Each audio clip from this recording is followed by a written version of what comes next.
Welcome to this video, a video on Project Oil Kenya.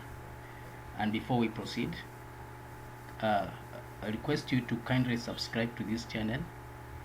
Also, at the end of it, like and also comment and hit the notification bell so that whenever we upload a new video, you are notified. So today's video is on Project Oil Kenya. We know that Kenya discovered a commercially extractable oil in 2012, and the process of producing this oil, that is preparation, has been ongoing.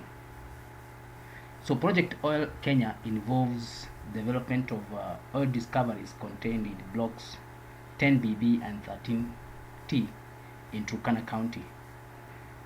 As we know, oil and gas extraction is usually a capital intensive and long-term and potentially lucrative venture. The revenues which are generated are significant for both private companies and also for government. However, not all oil and gas extraction projects come into fruition, and whenever they do, it's only a matter after many years of planning, exploration and development activities. So we'll be looking at this Project Oil Kenya, the phases that it's supposed to go through, and also try to identify at which phase is this Project Oil Kenya. So the content for this, what we're going to cover, we're looking at the phases and the status of the project oil in terms of revised plans, in terms of the oil pipe scheme, the current activities which are being undertaken, the updated budget or cost, and also sustainability report that has been issued by has been submitted by the joint venture partners. So talking of the phases in oil and gas projects and trying to identify at which phase is Project Oil Kenya, we need to look at that life cycle. So life cycle has 5 stages, starting with the discovery, evaluation or appraisal, then development, production, and terminating at decommissioning when the oil companies leave the field sites or the field where oil is being produced. So field discovery and evaluation, these are the exploration phases. They normally take between 5 to 10 years. During field discovery, oil and gas, as we know, are trapped in reservoir rocks buried underground. It can be either offshore or onshore. To locate these hydrocarbons, geoscientists analyzed images of Earth subsurface produced by seismic echography. They build a model of geological layering of the subsurface and then identify potential reservoirs, which are called prospects. The exploration wells need to be drilled to check if the identified prospects does indeed contain hydrocarbons. These wells are typically several kilometers deep. After discovery, then the oil is evaluated to know the amount of reserves. So after identify where the field is, then the next stage is to evaluate so that you can know the amount of reserves. So once discovery has been confirmed, a 3-dimension numerical reservoir simulation models are built.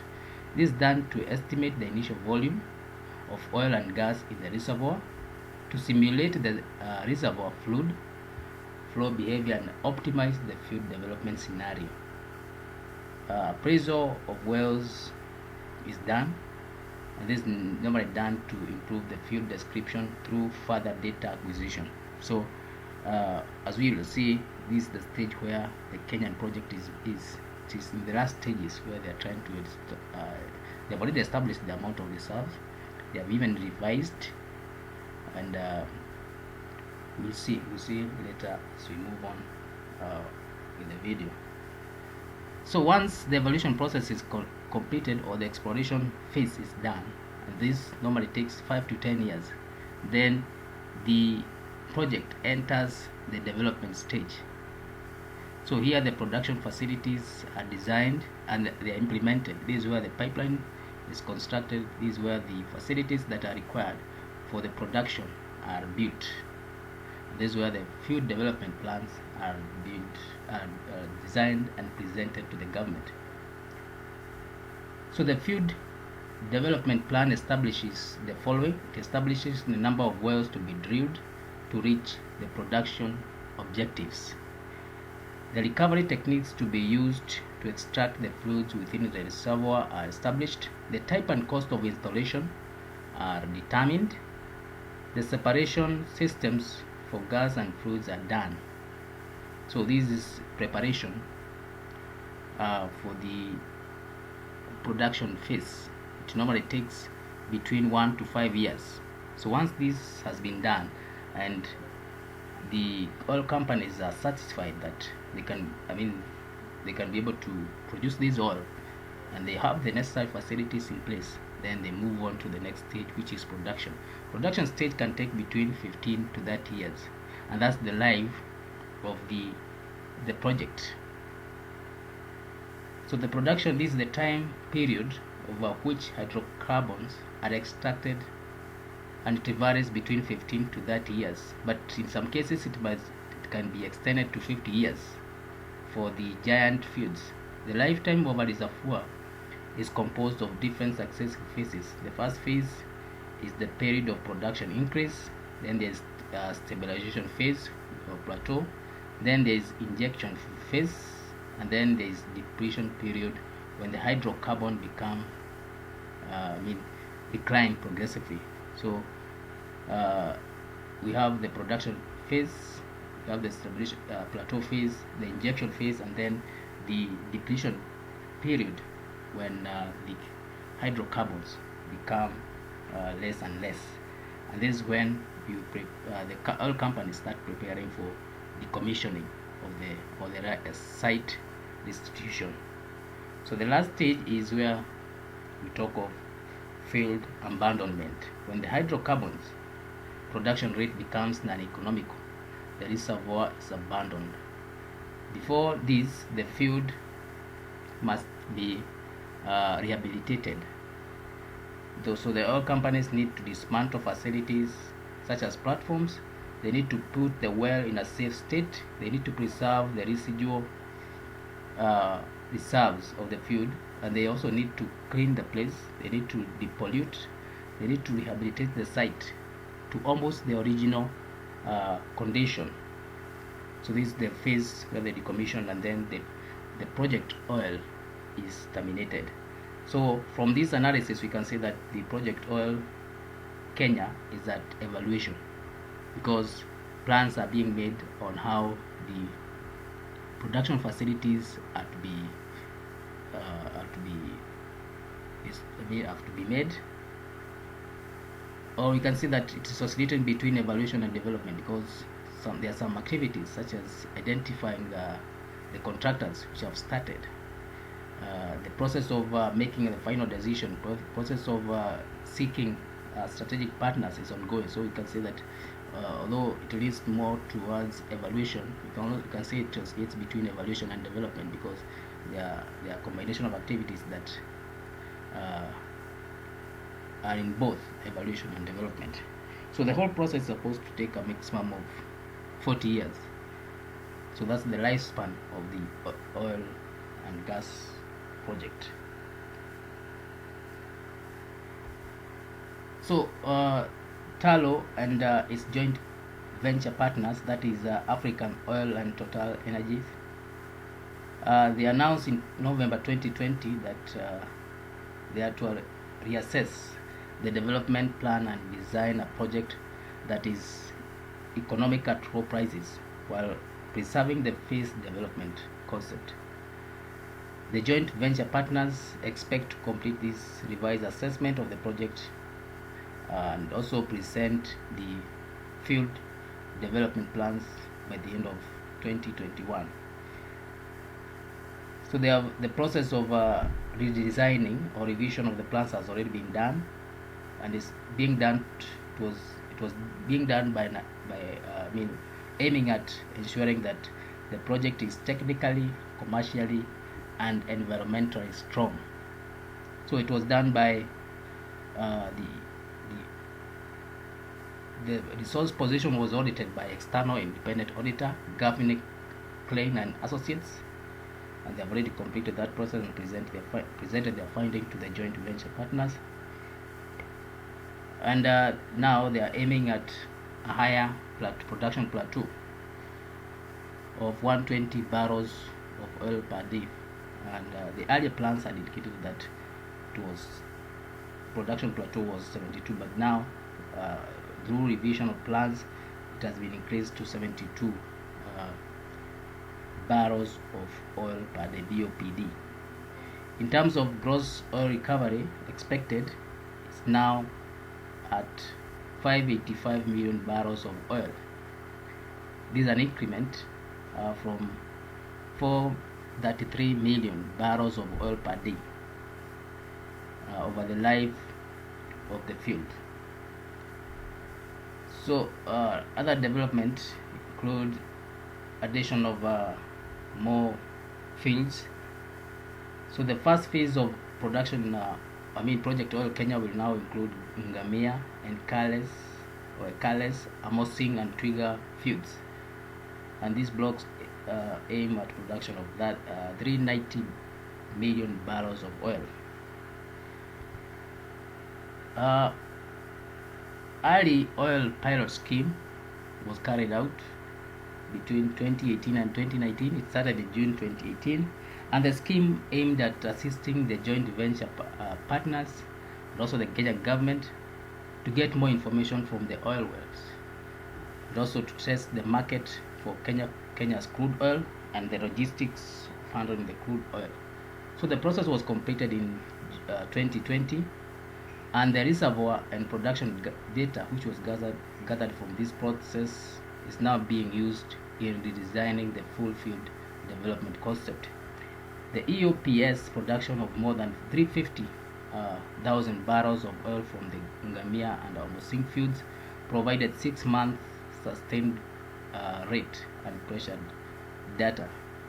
The data confirms reservoir quality and continuity in both fields, and enabling the joint venture partners to optimize plans that focus on more or most productive wells at the crest of the fields, leading to improved rates per well and refined injector patterns. The impact of this on the plateau rates and recoverable resources is also being assessed. In terms of current activities, the joint venture partners are working on securing of environmental and social impact assessment, and also finalizing the commercial framework of the project. The environmental and social impact assessment have already been done, and they have been submitted to National Environment Management Authority, NEMA, and the process is being undertaken now. It's currently under review, so in a few months probably period, the approvals will be issued, and the condition that the joint venture partners or the developers should meet will be also issued. So they are also finalizing the commercial framework for the project, and the field development plans will be submitted by the end of the 2021.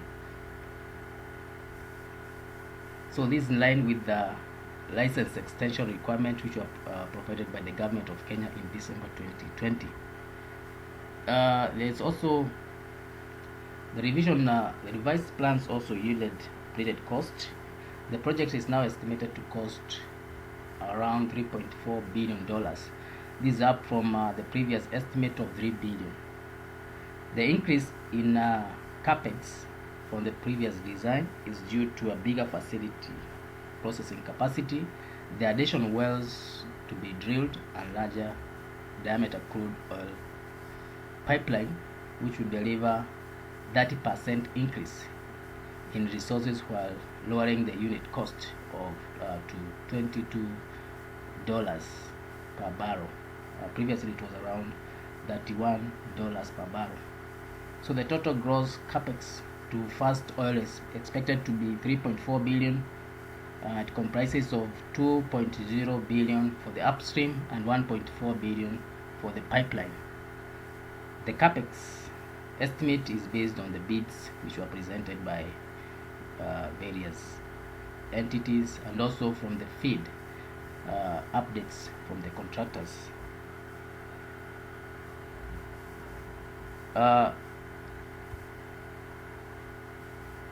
Joint venture partners, that is African Oil, Tullow, and